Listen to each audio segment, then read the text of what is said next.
Et on passe à la chronique de Christophe Combarieux. Bonjour Christophe. Bonjour Philippe, comment ça va? Ça va très bien. Un peu frais, mais ça va. On va parler de théâtre aujourd'hui avec 3 coups de cœur cette semaine. Un spectacle musical et puis je le disais tout à l'heure, beaucoup d'humour, encore de l'humour. Et on a besoin de rire un peu en ce moment, je crois. Mais d'abord, on va parler d'une artiste dont on va évidemment beaucoup parler en 2013, c'est Édith Piaf. On fêtera en octobre 2013 le cinquantenaire de sa disparition. Alors beaucoup de spectacles vont se monter à cette occasion. Il y en a un qui n'a pas attendu justement cet anniversaire pour se monter, puisque ça date de 2004, cette Piaf, Une vie en rose et noir, qui est montée tous les soirs au Théâtre d'Aunou. Il faut savoir que c'est un spectacle qui marche très bien depuis 2004, un Molière du meilleur spectacle musical, beaucoup de tournées du Québec jusqu'à Moscou et la représentation de la France pendant l'exposition universelle de Shanghai en 2010, c'est pas rien. Ouais. Le tout est écrit par notre ami Jacques Pessis du Figaro, mis en scène et interprété par Nathalie Lermite et à l'accordéon Aurélien Noël. On découvre pas mal de choses grâce à Jacques Pessis, beaucoup d'anecdotes un peu inattendues. On voit évidemment comment elle est passée de la misère à la gloire, mais aussi on découvre que c'est quelqu'un qui avait beaucoup d'humour. Elle aimait bien, par exemple, faire des canulars à tout le monde, des canulars qu'elle baptisait faire ses tours de con. Voilà. Ah oui, voilà. C'était ça aussi, c'était Piaf. Je propose tout de suite de voir un extrait de ce spectacle au Théâtre d'Aunou. Et dans ce décor banal à pleurer, il me semble encore les voir arriver. Ils sont arrivés, se tenant par la main, l'air émerveillé de 2 chérubins portant le soleil. Ils ont demandé d'une voix tranquille un toit pour s'aimer au cœur de la ville. Ouais, moi aussi. Voilà, si vous voulez entonner Miller, La vie en rose ou encore Padam Padam, eh bien, il faut aller au Daunou tous les soirs du mardi au samedi.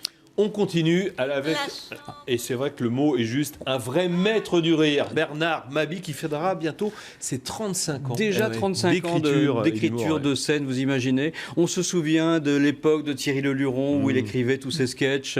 Alors après, ça a été pensionnaire perpétuel quasiment aux grosses têtes de Philippe Bouvard. Ça a été pensionnaire aussi auprès des humoristes du théâtre des Deux Ânes, ou encore l'auteur officiel d'Anne Roumanoff pour ses fameux Radio Bistrot. Eh bien effectivement, voilà, ça fait 35 ans que c'est le poil à gratter de toute la classe politique, mais il n'y a pas que les politiques qui en prennent pour leur grade. Les bobos, les homos, les cathos, tout le monde en prend plein la gueule, et on en redemande en plus parce que son spectacle sur mesure a remporté un très gros succès au Théâtre Saint-Georges, part en tournée pendant tout le premier semestre 2013 et sera demain soir, lundi 21 janvier, pour une soirée exceptionnelle. Vous imaginez à quel point ça va être plein à l'Olympia. Oui, est-ce que vous voulez qu'on envoie un extrait? Parce que oui, vous savez plaisir. Que la télévision, elle aussi, en prend plein. Ça ne m'étonne pas, voilà, avec Bernard Mabie. Les programmes de télé sont tellement cons que les pigeons n'osent même plus se poser sur les antennes. Et c'est vrai. L'autre jour, je zappe, je rentre chez moi, un jeu culturel, un animateur, un débile intégral.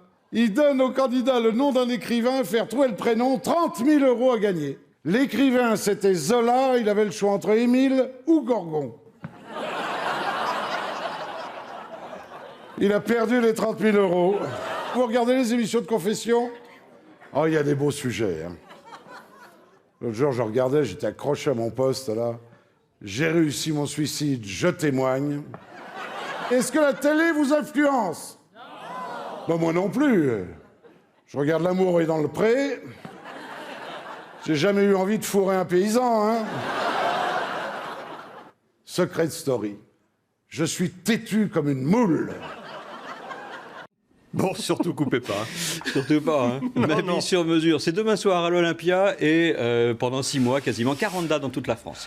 On termine avec un autre monstre du rire, Michel Leb, au théâtre Montparnasse. Tout à fait. Une pièce qui remporte vraiment un authentique triomphe. Objectivement, les fêtes sont assez assassines pour les pièces. En général, au mois de janvier, si ça n'a pas marché pendant l'automne, on en remonte d'autres. Eh bien, Drôle de père, parce que c'est le titre de la pièce de Michel Leb, marche très très très fort et continue jusqu'au mois de juin au Théâtre Montparnasse. En 2 mots, l'histoire un père un peu fantasque, pour qui la vie est une bonne grosse plaisanterie, a un fils, et ce fils c'est tout son contraire. Il l'a pas tellement éduqué, et le fils il est sérieux, il est rigide, il est fanatique de philo. Vous imaginez un petit peu ce que ça va donner l'un face à l'autre.